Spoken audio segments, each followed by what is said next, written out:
Hola, ¿qué tal? ¿Cómo están? Bienvenidos a mi canal. Como ya hemos visto en otros videos, realizamos la clasificación de tipos de conformidad con el modo de comisión y se hizo un análisis del dolo y la imprudencia.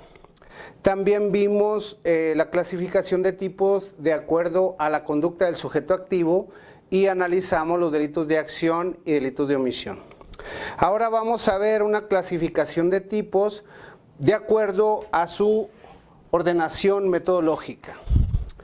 Debemos decir que el legislador tiene la tarea de elaborar tipos penales de una forma que aparezca comprensible a una persona con una cultura media.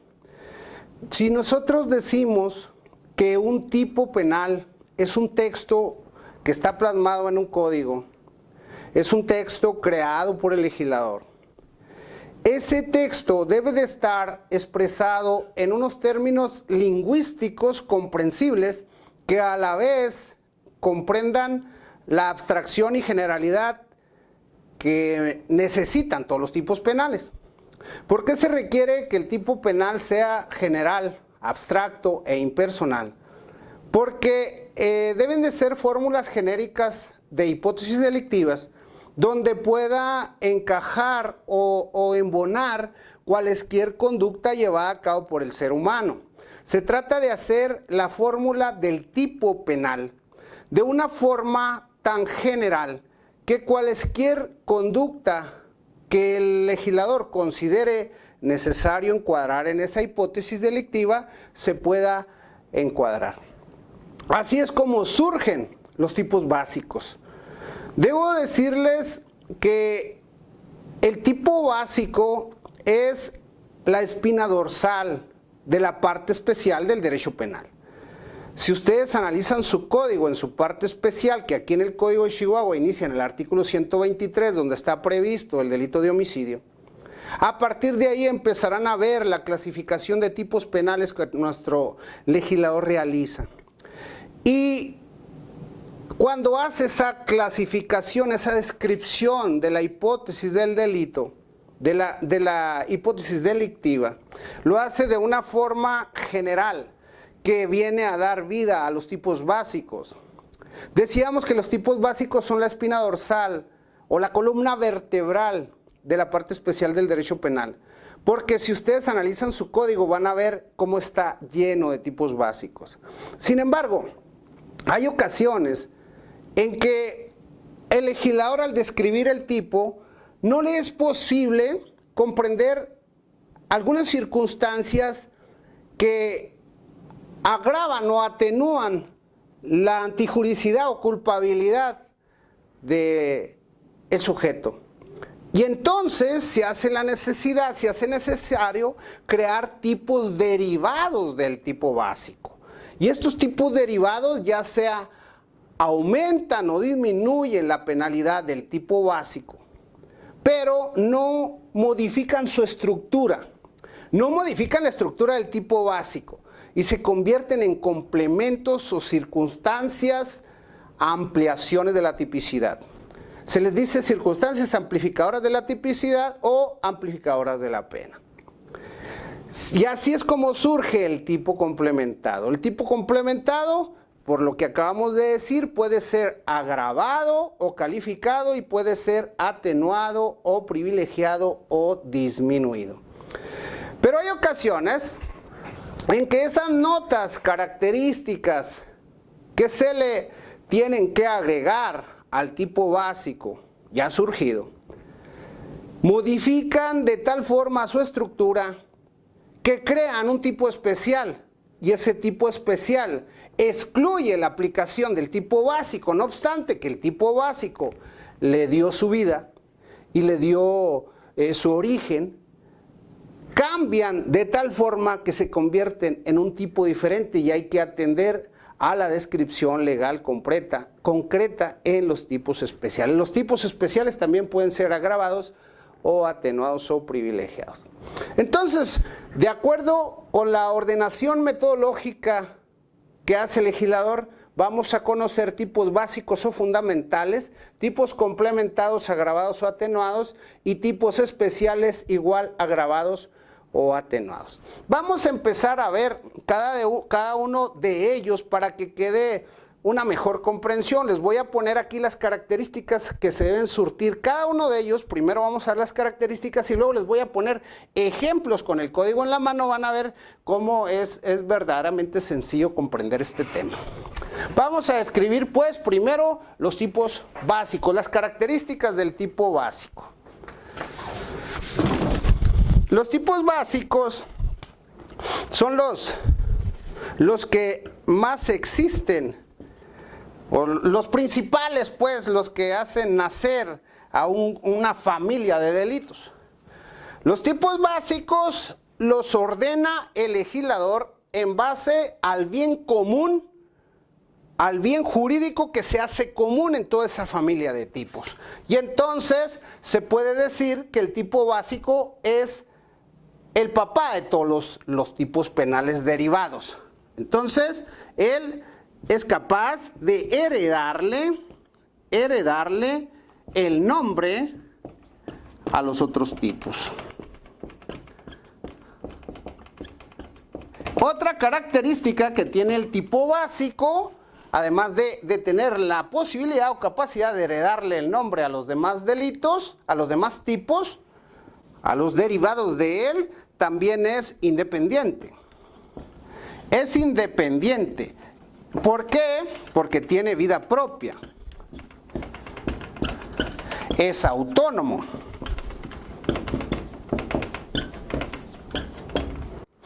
Este tipo básico, dijimos, constituye la espina dorsal del derecho penal.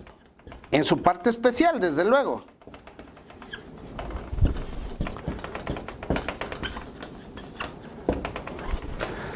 Estas son las características del tipo básico. El tipo básico o fundamental, como también se le conoce,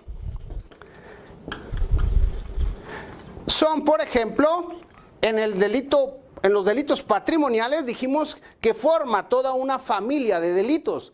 El tipo básico en los patrimoniales, por ejemplo, uno de ellos es el robo.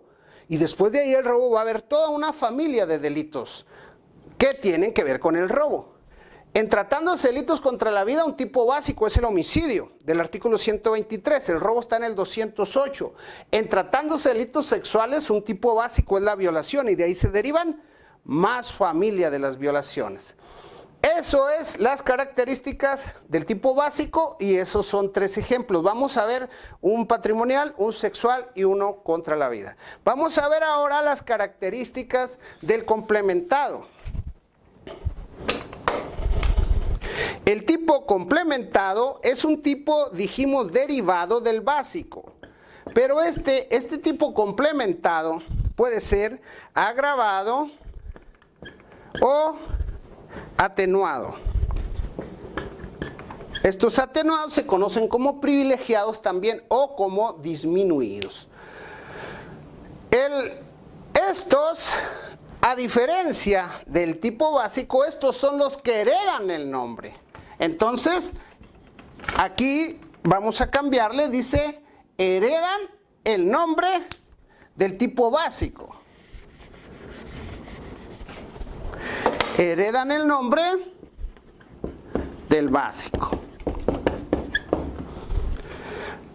Estos no son independientes. Si se fijan, hagan de cuenta que estos son exactamente lo contrario al tipo básico. Estos son los que heredan el nombre del básico. El básico es capaz de heredarle su nombre. Estos no son independientes. Estos no tienen vida propia, porque dependen del básico. Se nutren de los elementos del básico, que fue el que les dio vida. Son subordinados al tipo básico.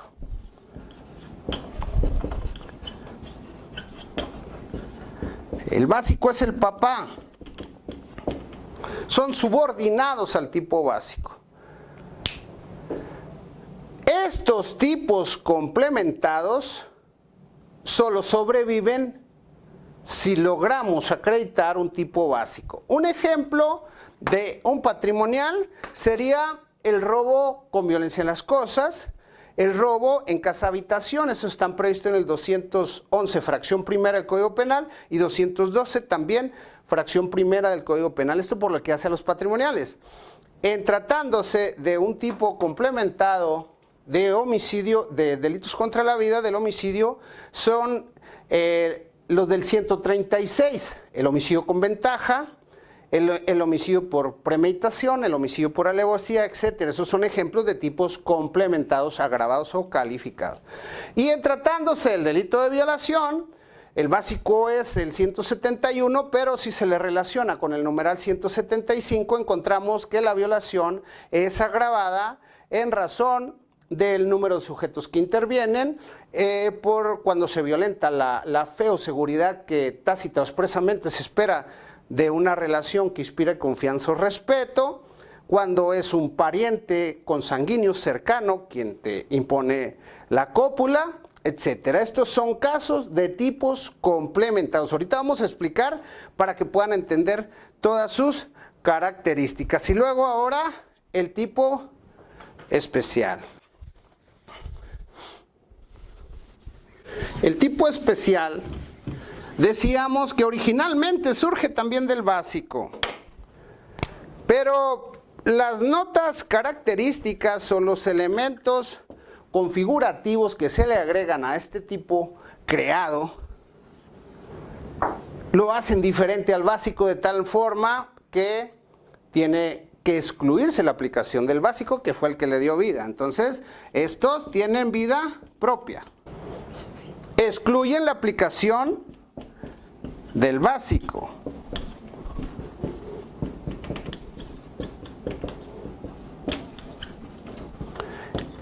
Ejemplos de un tipo especial patrimonial en tratándose del robo, tenemos el robo de fluidos o energía.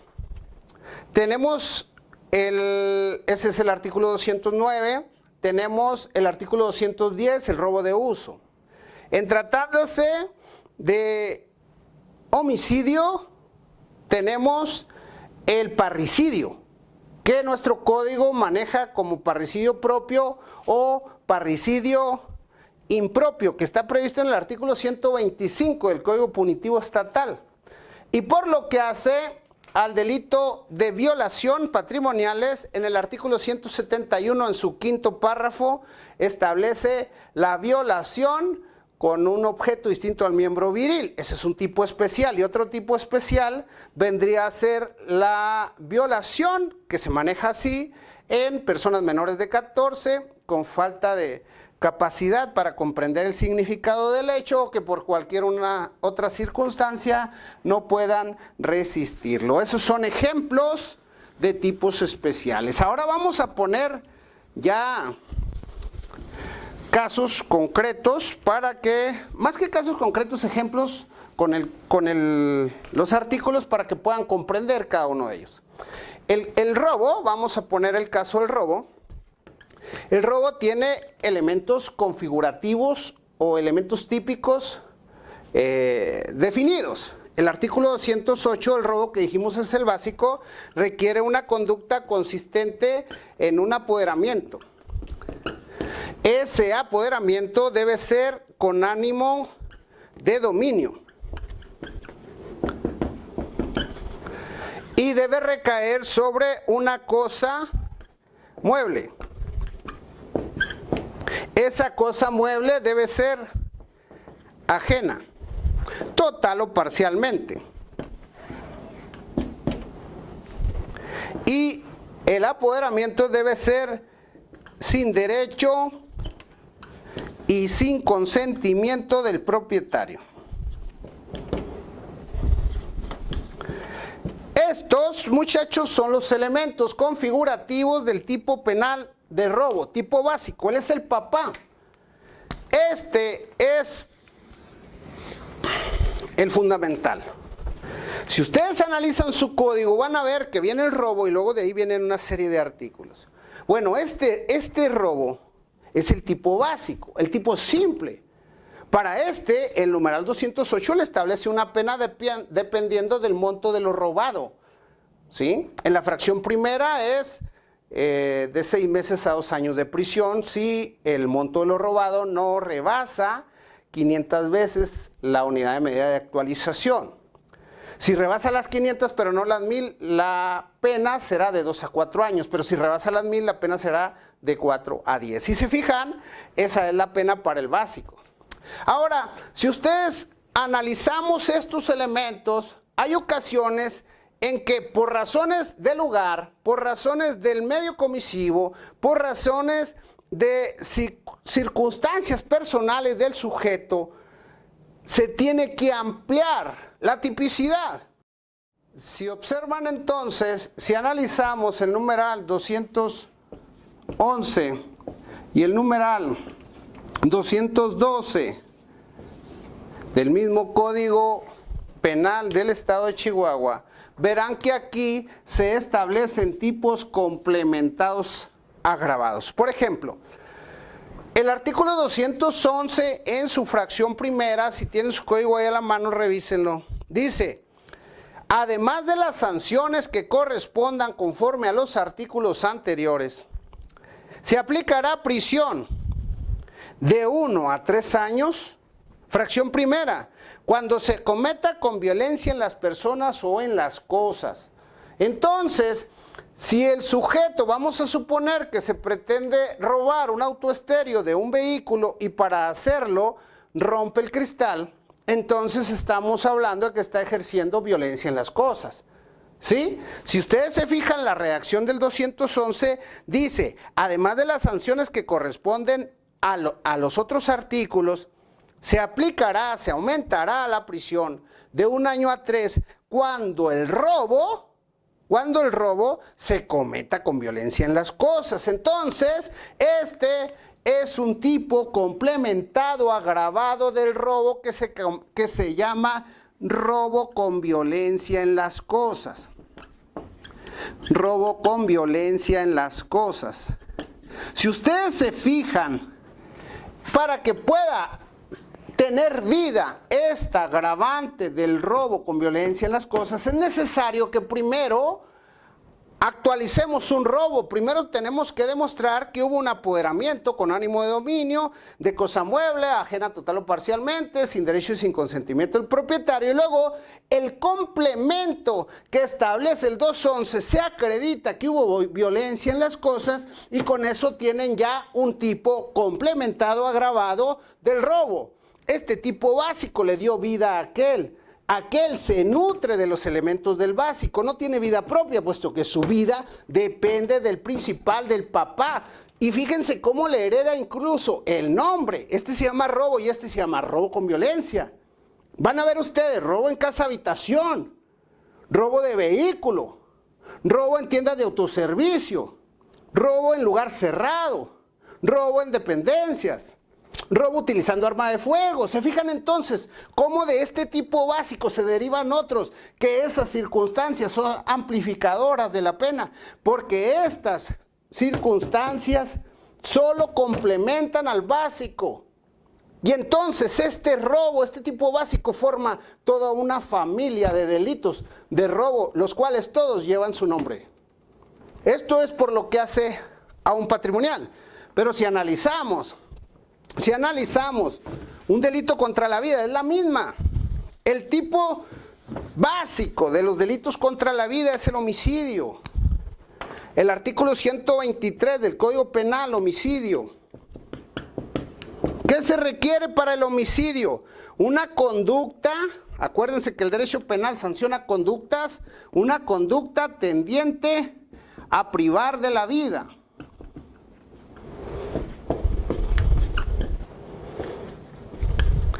¿Qué más necesitamos? Un resultado mortal.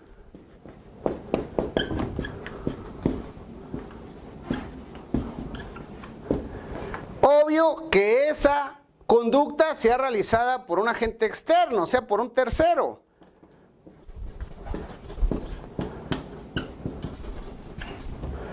Y por último, nexo causal.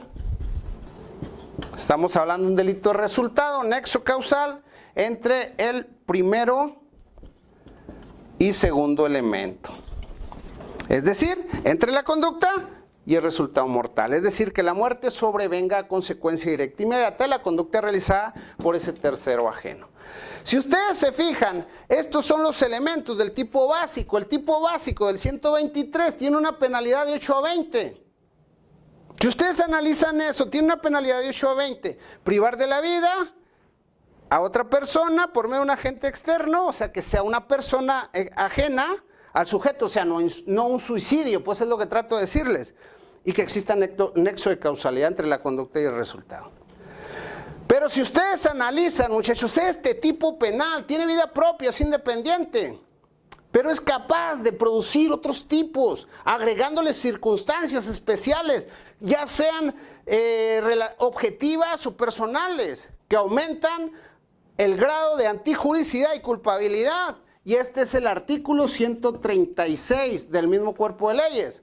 Si ustedes analizan, van a decir, el homicidio será calificado, dice aquí en el artículo 136, cuando se cometa con premeditación, cuando se cometa con alevosía, cuando se cometa con ventaja, cuando se cometa por retribución dada o prometida. Si ustedes se ponen a ver, pues, ahí en el artículo 136, establece complementos del básico.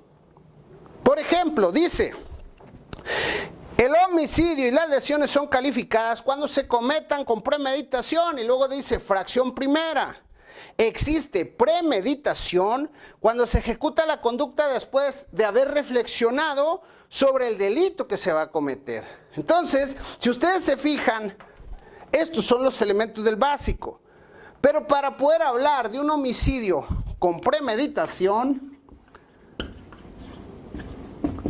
tenemos primero, para poder probar este tipo calificado del homicidio, para probarlo, primero tenemos que demostrar los elementos del básico, que hubo una conducta tendiente a privar de la vida, que hubo un resultado mortal, que esa conducta fue llevada a cabo por un agente externo, por un tercero, y que hay nexo de causalidad entre la conducta y el resultado. Acreditado esto, entonces ahora le corresponde al operador del proceso, llámese Ministerio Público, defensor o juez, que el sujeto antes de cometer el delito reflexionó sobre la forma de cometerlo y cómo iba a llevar a cabo ese homicidio, y entonces se podrá hablar de homicidio con premeditación.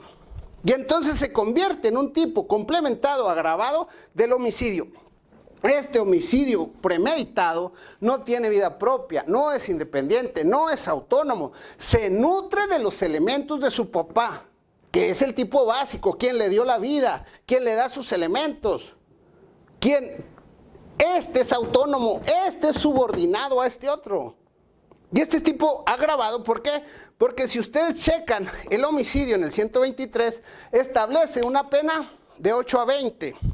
Pero si analizamos el homicidio calificado, la forma de punirlo, en el artículo 127, primer párrafo, van a darse cuenta que la pena que se impone es de 20 a 50. Entonces, si en el homicidio, el básico, establece una pena, hagan de cuenta que este es el límite, esta es la pena, de 8 a 20. Pero si establece de 20 a 50, esa pena se aumenta, se convierte en un tipo complementado agravado. Pero si la pena se disminuye respecto de la del básico, se convierte en un tipo complementado privilegiado, atenuado o disminuido, como puede pasar en el homicidio en riña. En el homicidio en riña es un tipo complementado privilegiado del homicidio. Dice, a quien prive de la vida a otro en riña se le impondrá de 6 a 16 años si se trata del provocador, y de 3 a 7 si se trata del provocado. Entonces, para poder probar un homicidio en riña, de acuerdo al 126, que es el que prevé la pena, en relación al 135, que es donde se define la riña, ¿verdad?, que es la contienda de obra realizada con el propósito de dañarse de forma recíproca. Entonces, ustedes se van a dar cuenta que tenemos que probar primero el básico. Conducta realizada por un agente tendiente a privar de la vida un resultado mortal y nexo de causalidad. Ok, ahora queremos demostrar una riña, entonces tenemos que demostrar que de acuerdo al 135 este sujeto privó de la vida a otro durante una contienda de obra aceptada de manera recíproca para causarse daño. Si se logra acreditar que se dio en modalidad de riña, se convierte en un homicidio por riña y se convierte en un tipo complementado privilegiado del homicidio. El homicidio en riña, para poder acreditarlo, tengo que acreditar los elementos del básico y luego ya que se dio en una circunstancia de una contienda. El homicidio en riña no tiene vida propia, no es independiente, no es autónomo. Se nutre de su papá el homicidio, de que fue quien le dio vida. Incluso le hereda el nombre, es homicidio en riña, homicidio con ventaja, homicidio con alevosía, homicidio por premeditación, por retribución dada o prometida, etcétera. Todas aquellas derivaciones o complementos vienen a heredar el nombre del tipo básico, que es el que les da vida. Aquellas circunstancias del 136, en tratándose del homicidio, las del 211 y 212, tratándose del robo, son circunstancias amplificadoras de la pena, o también circunstancias amplificadoras de la tipicidad. Así les podría dar más ejemplos. Por ejemplo, en tratándose del delito de violación. En tratándose del delito de violación que está previsto en el numeral 171, ahí se establece el tipo básico, muchachos. El 171, la violación, es de naturaleza sexual, entonces como hay un fin o un bien jurídico común a todos, entonces se crea un tipo básico y de ahí vienen derivaciones. La violación es la imposición de una cópula.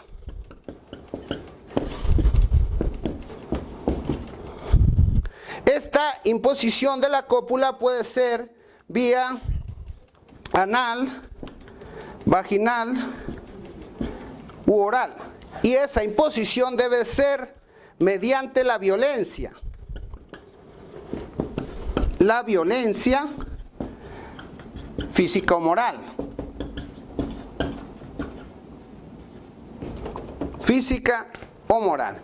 Y por último, en persona de cualquier sexo.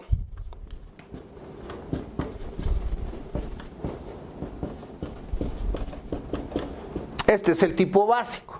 Mediante violencia físico-moral, imponga la cópula vía anal, vaginal, oral, en una persona de cualquier sexo. Ese es el tipo básico.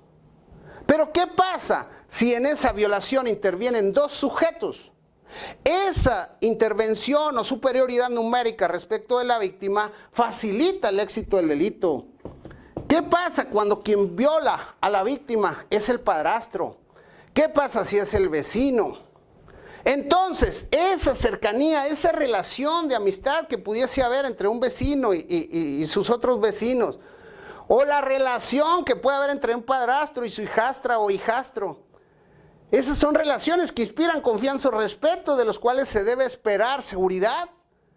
¿Qué pasa si ese sujeto viola, le impone la cópula a una persona? Entonces realiza un tipo complementado agravado de la violación. Cuando se trata de ese pariente se llama violación por traición.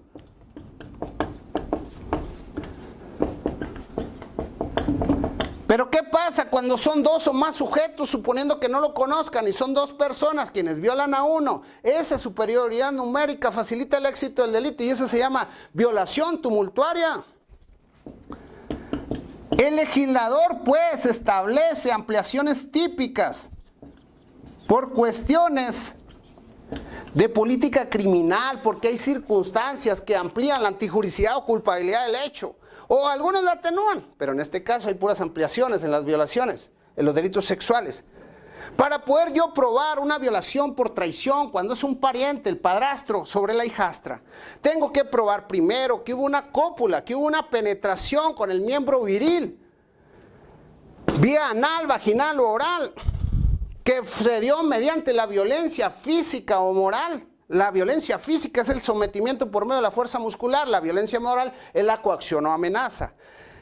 Y en una persona de cualquier sexo. Demostrado esto, entonces ahora me corresponde demostrar o probar en el proceso que el sujeto guardaba una relación de confianza al ser padrastro. Acredito que contrajo nupcias con la mamá de la víctima y con eso tengo acreditada la ampliación típica. Y se convierte en una violación por traición, tipo complementado agravado de la violación. Este es el tipo básico. Este es el papá. El tipo básico tiene una pena específica en el 171, que si mal no recuerdo, creo es de 5 a 15 años de prisión. De 5 a 15 años, el tipo básico, si ustedes se fijan. Entonces, para poder acreditar yo una violación por traición, primero debo demostrar estos elementos del básico y luego la ampliación típica, la relación de parentesco. Acreditado esto, entonces tendré un tipo complementado, agravado de la violación. Esta violación por traición no tiene vida propia, no es independiente, no es autónoma. Se nutre de los elementos de su papá, que es la violación, quien le dio vida, quien le heredó incluso el nombre. Entonces, estos son los tipos complementados y estos son los tipos básicos. Me parece que con esto queda más que claro, espero, la explicación de tipos básicos y tipos complementados.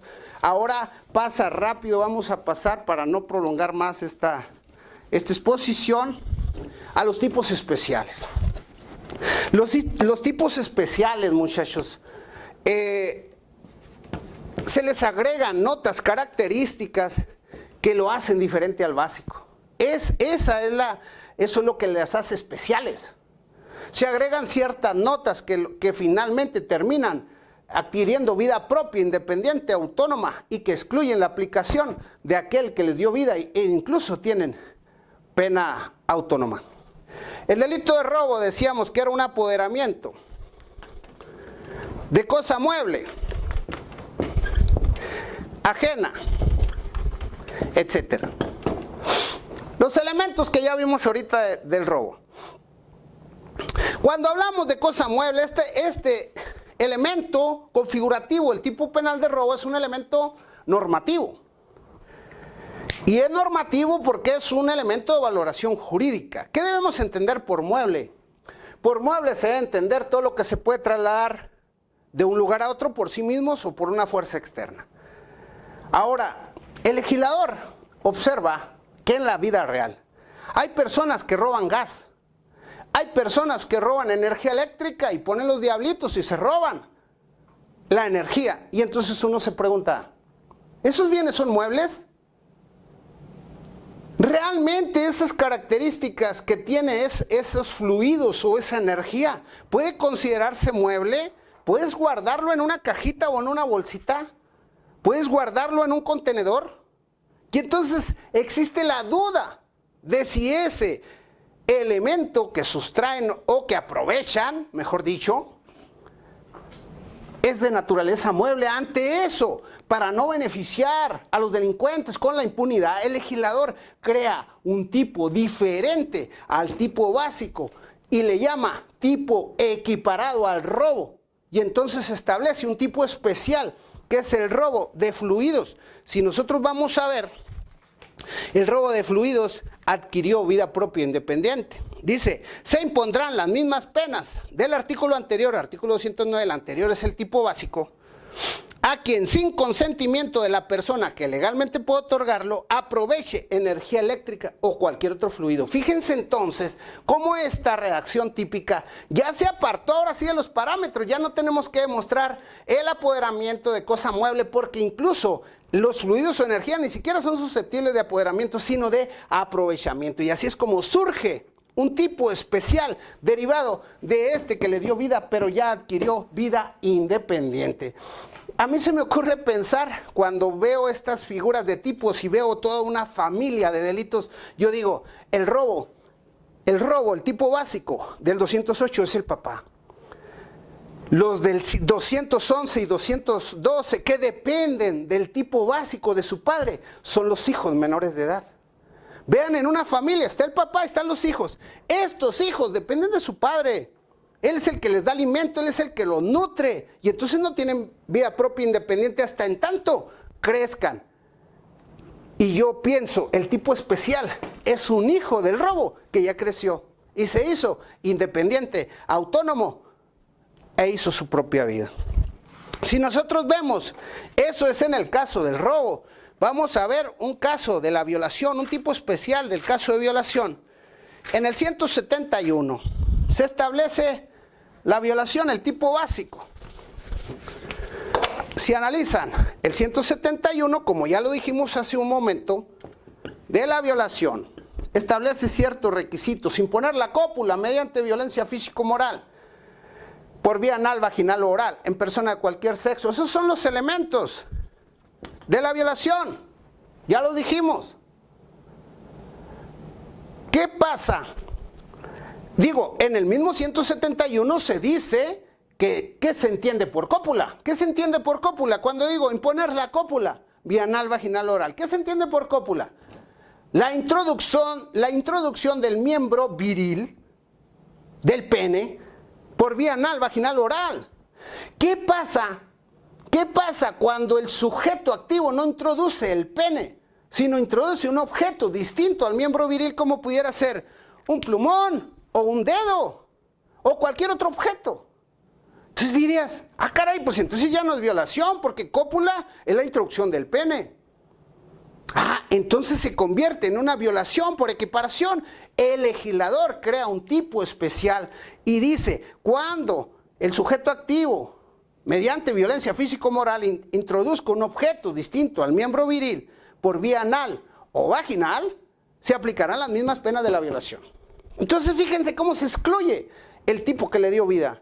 Y ahora se convierte en un tipo especial. Otro tipo especial en tratándose de la violación está en el numeral 172, donde se establece la violación en personas menores de 14.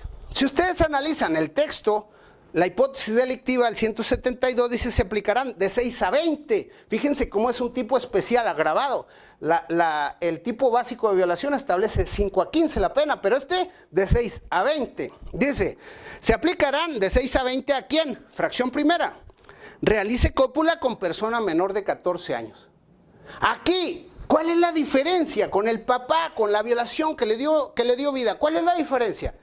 Que aquí dice realice cópula con persona menor de 14. ¿Qué pasa? No exige violencia. El tipo básico exige como medio comisivo la violencia, pero en este basta con tener cópula.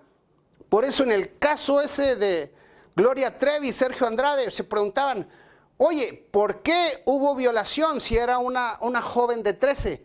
Ah, pues porque hubo cópula, no era necesaria la violencia como medio comisivo. ¿Por qué? Porque es un tipo especial que excluye la aplicación del tipo básico. Tratándose del delito de homicidio, en el numeral 123 se prevé el tipo básico de homicidio, que decíamos cuáles eran sus elementos: conducta realizada por un agente externo tendiente a privar de la vida, el resultado mortal y el nexo causal. Pero hay un tipo penal en el 125, este es el 123 del homicidio, en el 125 se establece el parricidio. Y también se trata de privar de la vida. Es un tipo que surge finalmente del homicidio. Dice, a quien prive de la vida, a un ascendiente o descendiente consanguíneo en línea recta, hermano adoptante o adoptado, etc. ¿Se fijan? Pero ¿cuáles son los requisitos diferentes? Enseguida sigue diciendo el texto de ese numeral. Con conocimiento de esa relación. Es decir, el tipo de parricidio exige un dolo específico, un conocimiento de la relación de parentesco que los une. Y entonces será parricidio. Si se fijan, el elemento subjetivo o dolo específico que se exige en el parricidio no está en el tipo básico, pero sí en el tipo especial de parricidio, conocido así por la doctrina, digo, porque el legislador no lo tiene con ese nombre, es inominado en el caso del texto de Chihuahua. Entonces se convierte en un tipo especial. Me parece que con eso pudiera quedar más que claro y explicado los tipos básicos, los tipos complementados y los tipos especiales. Debo decirles que esta clasificación de tipos es muy usada en la práctica. Necesitan saber distinguir entre un básico y un agravado o un complementado. Por ejemplo, por poner solo un ejemplo, cuando hablamos de el perdón en el artículo 99 del Código Penal, solo por poner un ejemplo, dice perdón del ofendido en otros delitos, es la parte general del derecho penal, del libro, del Código Penal, perdón, tratándose de delitos que se investigan de oficio. También procederá el perdón cuando concurran los siguientes requisitos. Fracción primera, que el término medio aritmético de la pena básica privativa de libertad del delito que se trate no exceda de 4. Entonces, al oír ustedes básica, para sacar el término medio aritmético ya van a saber que van a tener solo la pena, van a tener que solo desglosar la pena del papá, del básico, y no, sin incluir las agravantes. Digo, con esto esperemos que quede claro. Muchas gracias y que tengan bonito día.